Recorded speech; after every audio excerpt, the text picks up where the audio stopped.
कार्यकारिणी सदस्य नरेंद्र कौशिक ने उच्चतर माध्यमिक विद्यालय सेमरा प्रिंसिपल की लापरवाही पर राज्य सरकार पर साधा निशाना। आपको बताते चले कि ग्राम पंचायत सेमरा के विद्यार्थियों के द्वारा प्रिंसिपल लोकपाल सिंह के खिलाफ विद्यार्थियों ने जमकर हंगामा बोला। वहीं उनके मनमानी रवैया पर विद्यार्थियों के पैसे को गबन करने के मामले पर विद्यार्थियों ने विद्यालय का घेराव करते हुए प्रिंसिपल के खिलाफ जमकर नारेबाजी किए थे। वहीं विद्यार्थियों ने प्रिंसिपल के मनमानी रवैया से परेशान होकर नवागढ़ थाना में रिपोर्ट दर्ज भी करवाया गया था। वहीं क्षेत्र के पूर्व जिला पंचायत सदस्य व भाजपा के प्रदेश कार्यकारिणी सदस्य ने कहा कि जिस तरह से राज्य सरकार के द्वारा निर्देश जारी किया गया था और कहा गया था कि बच्चों से लिए गए शुल्क को वापस करने का भी सरकार के द्वारा निर्देश दिया गया था, लेकिन ग्राम पंचायत सेमरा के प्रिंसिपल के द्वारा कुछ बच्चों को पैसा वापस किया गया तो कुछ बच्चों को पैसा वापस नहीं किया गया। ऐसे में विद्यार्थियों के साथ भेदभाव जैसा व्यवहार किया जा रहा है। राज्य सरकार पर निशाना साधते हुए उन्होंने कहा कि जब प्रदेश में राज्य सरकार बनी तब से शिक्षा व्यवस्था चरमराई हुई सी नजर आ रही है। वही बच्चों से स्कूल बंद होने के बावजूद भी जब चाह रहे हैं तब उनसे स्कूल के फीस नाम पर वसूला जा रहा है, लेकिन सरकार के द्वारा फिर उस पैसे को वापस करने का बात तो कह रहे हैं, लेकिन जमीनी हकीकत से कई स्कूलों में विद्यार्थियों को ना तो लिए गए शुल्क का भुगतान कर रहे हैं और ना ही उन्हें वापस करने में कोई दिलचस्पी दिखा रहे हैं। उल्टा बच्चों को डराया धमकाया भी जाता है। वहीं जब हमने प्रिंसिपल से इस विषय पर तथ्य जानना चाहा तो प्रिंसिपल के द्वारा कैमरा देख भागते फिरे। वही कैमरा को देख प्रिंसिपल के द्वारा दरवाजा को भी बंद कर दिया गया और साफ साफ प्रिंसिपल की हरकतों से यह तथ्य सामने आता है कि प्रिंसिपल ने वाकई विद्यार्थियों के पैसे को गबन कर बैठे हैं। तभी तो उन्होंने मीडिया को भी इस विषय पर बात रखने की बात जरूरी नहीं समझा। छत्तीसगढ़ जांजगीर चांपा से ब्यूरो चीफ अजय यादव की खास रिपोर्ट। तो बताएंगे कौशिक जी की क्या समस्या है आपके गांव का? नरेंद्र कौशिक, पूर्व जिला पंचायत सदस्य, सभापति जांजगीर चांपा, एनजीओ प्रकोष्ठ भारतीय जनता पार्टी प्रदेश कार्यकारिणी सदस्य, शासकीय उच्चतर माध्यमिक विद्यालय सेमरा। यहाँ पर स्टूडेंट के द्वारा हड़ताल की एक मुहिम चलाया गया और यहाँ पर आरोप लग रहा है सीधा प्राचार्य के ऊपर कि उन्होंने 800 रुपये शुल्क के रूप में विद्यार्थियों से लिया गया था और उसको राज्य शासन के निर्देशानुसार प्रत्येक स्कूल में वापस किया जा रहा है। और हमारे विद्यालय सेमरा में प्राचार्य के द्वारा कुछ लोगों को पैसा रिफंड किया जा रहा है और बाकी बच्चे का पूरा राशि वापस नहीं किया जा रहा है। इसलिए यहाँ पर विद्यार्थी लोग थाना भी आए हुए हैं FIR दर्ज करने के लिए। और यहाँ पर मैं तो कहना चाहूँगा सीधा कि राज्य की कांग्रेस सरकार जो हमारी प्रदेश की शिक्षा व्यवस्था है उसको चरमरा कर रखी है। पूरे विद्यालय में अनाप शनाप वसूली किया जा रहा है। कहीं पर ऐसी स्थिति दिखाई नहीं दे रहा है कि बच्चों के द्वारा यहाँ पर कोई ऐसा माहौल क्रिएट किया जा रहा है कि हमारे इस पूरे प्रदेश में कोई अच्छा गतिविधि सरकार के द्वारा चलाया नहीं जा रहा है जिससे यहाँ का विद्यार्थियों का भविष्य उज्जवल हो।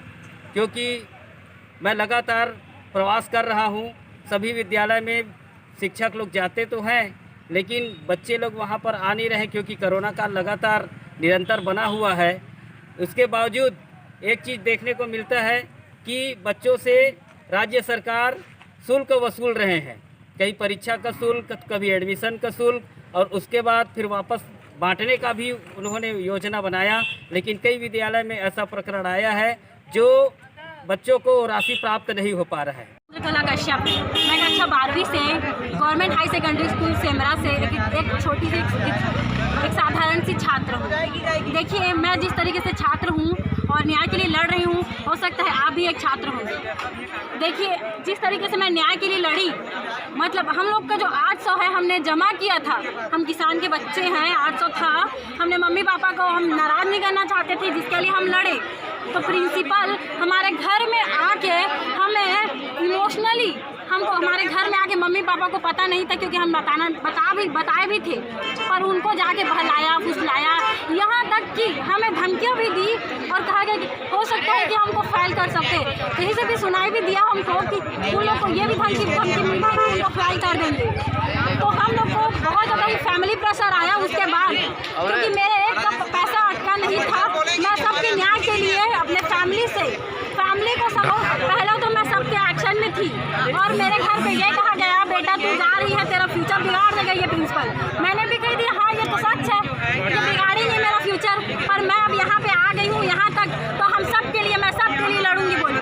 और मेरे फैमिली से बहुत लोगों का कॉल आया, मुझे समझाया गया कि बेटा मत कर। मैंने उस टाइम न्याय का रास्ता लिया और मैंने तुरंत मैं अपने फ्रेंड्स को कॉल की कि मेरे साथ ऐसा हो रहा है, मेरे फ़ोन को भी। प्रिंसिपल सर जो है एडमिशन फीस के लिए 800 रुपये लिए थे और सरकार के नियम अनुसार उसे वापस करना था, लेकिन प्रिंसिपल सर वापस नहीं कर रहे थे और हम लोग बोले तो 400 रुपये दे रहे थे और बाकी पैसे नहीं दे रहे थे। इसलिए हम लोग बीओ के पास गए और शिकायत किए, तो बीओ और एसडीएम के पास गए थे, तो लोग जांच करने भेजे थे और वो लोग जांच किए और प्रिंसिपल सर और चपरासी जो है सुबह घर पे आए थे और हम लोग को घूस दे रहे थे कि जितना चाहिए उतना बोलो और आप लोगों को पेपर में भी पास कर दिया जाएगा, ऐसे बोल रहे हैं। बच्चों द्वारा शासकीय उच्चतर माध्यमिक विद्यालय सेमरा के बच्चों द्वारा विकासखंड नवागढ़ में फीस एडमिशन शुल्क का 800 रुपये लेने के संबंध में ये स्कूल शासकीय उच्चतर माध्यमिक विद्यालय सेमरा का है। यहाँ से बच्चों ने शिकायत की कापी हमको दी है। उस संबंध में विकासखंड शिक्षा अधिकारी महोदय के द्वारा हम 2 सदस्यीय जांच टीम बनाई गई थी। उसकी जांच के लिए हम आज स्कूल उपस्थित हुए हैं और कार्यालयीन स्टाफ जो उपस्थित हैं और बच्चों से उनका लिखित में बयान ले रहे हैं। प्राचार्य भी उपस्थित नहीं हो पाए हैं, वो भी उनसे भी उनका पक्ष लिया जाएगा। देखिए इस तरह से इस संबंध में मेरे को जानकारी नहीं है, बच्चों के द्वारा बताया जा रहा है, उनसे भी इस संबंध में लिखित बयान लिया जा रहा है। जैसे भी होगा उस संबंध में आवश्यक कार्रवाई आगे की जाएगी। नहीं, इस संबंध में मेरे को जानकारी नहीं है, हमने उनको सूचना दी थी और उनको उपस्थित होकर अपना पक्ष रखना था। अब बच्चों के बयान के ऊपर वो निर्भर करता है, अगर जो भी बयान उनको देंगे उसके आधार पे निश्चित ही नियमानुसार कार्रवाई की जाएगी आगे। नहीं, इस पर हमारे द्वारा केवल जांच अभी कमेटी हम आए हैं, उस संबंध में हम जांच प्रतिवेदन विकासखंड शिक्षा अधिकारी को देंगे, उसके बाद जो भी आगे कार्रवाई होगी वो उनके द्वारा की जाएगी। मैं तरुण कुमार साहू, सहायक विकासखंड शिक्षा अधिकारी नवागढ़।